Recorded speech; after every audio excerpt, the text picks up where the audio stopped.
Good afternoon, Dr. Ervin. Good afternoon, Joseane. We're happy to have you on the cover of the Dynamic Leaders for a Changing World magazine. How are you doing today? I'm doing well, thank you. I hope you are. All right, so in choosing the Dynamic Leaders for a Changing World magazine cover, the team, gives a great deal of thought on the person who graces over the cover. They have to look at qualities, their professionalism, and it drives that makes them a dynamic leader for a changing world. So, in your words, what makes you a leader for a changing world, and what is your style of leadership? I'm kind of flattered by that characterization, but I think that I'm very cognizant of the fact that we live in a world where we must be just really aware of our inclusive nature. We don't live in, and we don't have the luxury of living where we can have an us versus them kind of mentality anymore. It's all about us as a society and all the different pieces of that society. And I think that I've worked really hard over the last 20 years to practice that as a profession in terms of being a diversity professional.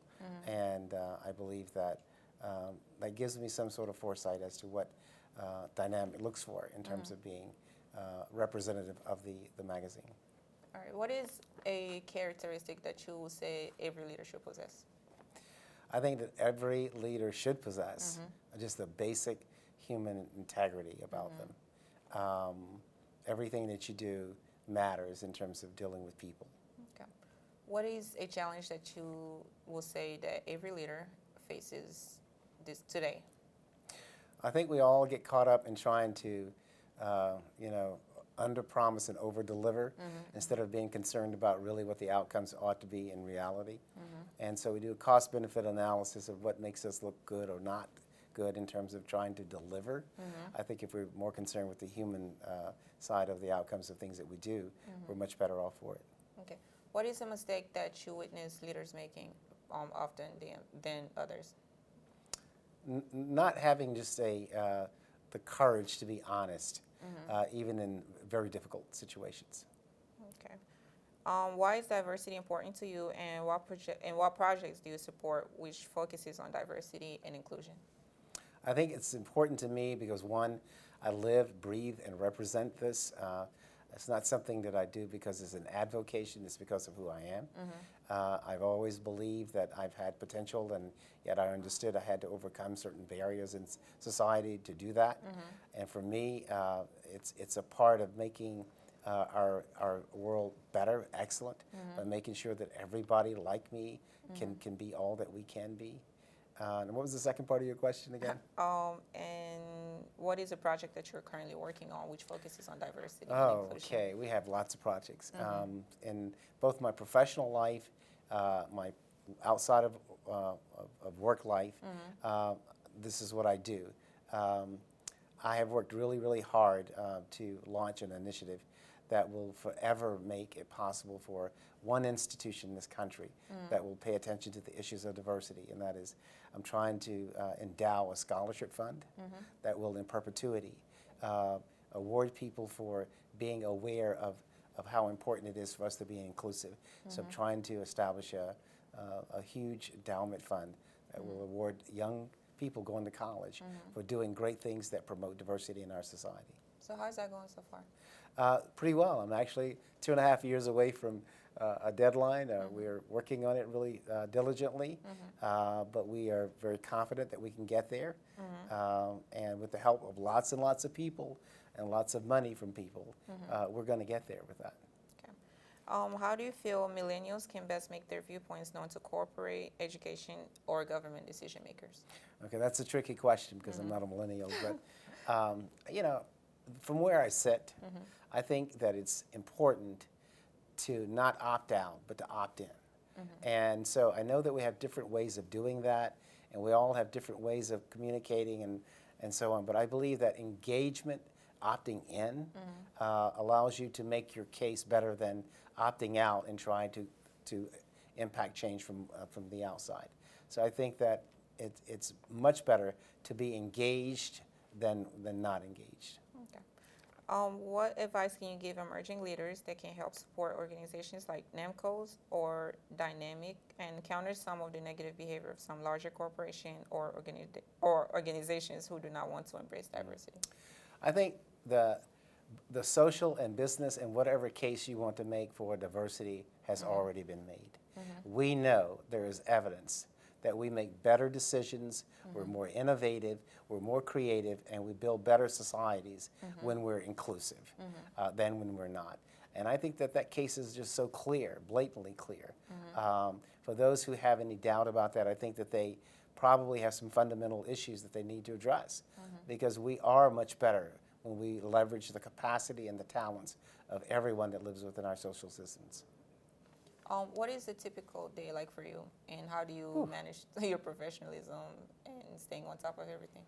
Okay, I don't know that I manage and stay on top of everything, but my typical day might begin fairly early in the morning, honestly around 4:30 in the morning, Wow. when I have to get up and have that 1.5 hour time spot before the world takes over, and give me some time to think about what's going to happen in the day, get some plans made for today, and then I'm typically a person that arrives fairly early at my office, usually there by 8 in the morning. I don't judge my office by arrival time because I never leave until 8, 9, 10 o'clock at night. But it's a full day. I'm with people. I'm engaged. I'm doing things that are important for my institution and for our state and nation. And it's a very rewarding kind of thing because I'm never dull. I mean, I get something new about every hour on the hour in my job.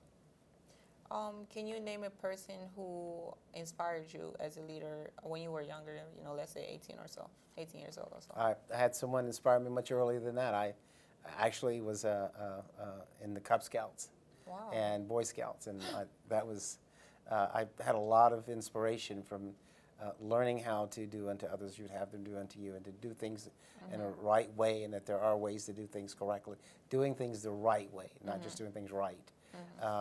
And it was a Cub Scout leader who really impressed me when I was a young man. How old was he at that time? I was 8 and a half, 8 and 9 years old as a Cub Scout. And he was the leader? He was a pack leader, so he's probably in 18, 19 years old as one of those volunteers. All right. What is the resource that you can recommend to emerging leaders today? To emerging leaders, young leaders. You know, one of the things that I really encourage people to do is to explore and experience things. You know, we all think that we know what we want to do. We all think we know the career path that we need to take. And we foreclose on so many great things and opportunities in life. I think, you need to immerse yourself in travel experiences, live with other people who are not like you, experience the world and do those kinds of things, and begin to form a person of your own based upon your understanding of humanity. I think that that's probably the best preparation you can have in terms of becoming your own person. What has been the most rewarding or the best experience of your career thus far? I think probably being able to see people be successful. A quick story. I just counted up last week. I was a director of a program that accounted for more than 6,500 underrepresented students entering a major university in a 20-year period of time that I ran it. And I was given a Lifetime Achievement Award for that. And I never thought about that until being there that evening. And I was just so proud to know that over 20 years I had touched so many people, helping other people become who they were going to be. So what's next for you? What should we look out for? I got lots of things planned. Some I can tell, and I'm just kidding, of course.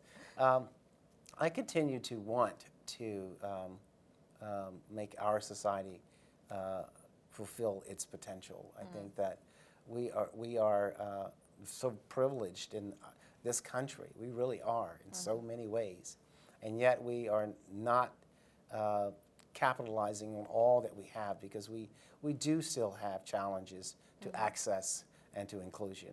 And it's those remaining kinds of barriers that I see as an important piece of my continued life. So what do you like to do for fun that people might be surprised to know? I'm an absolute roller coaster freak. I've been at every major theme park in this country, in Canada, just to test out the roller coasters, and I continue to do that.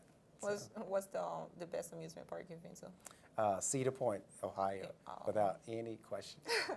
13 roller coasters, the best in the world. Wow, 13.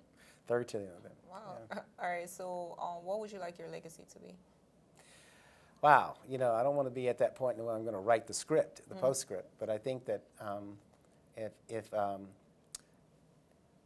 when I'm looking back, that I can feel that I really, really helped somebody, that's legacy enough for me.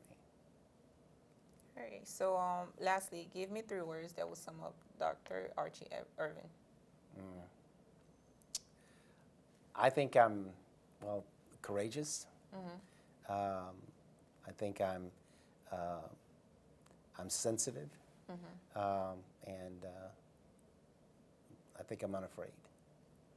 All right. So, this concludes the interview. Thank you so much for being here. Thank It was you. a pleasure meeting you, sir. Okay, thank you. All right.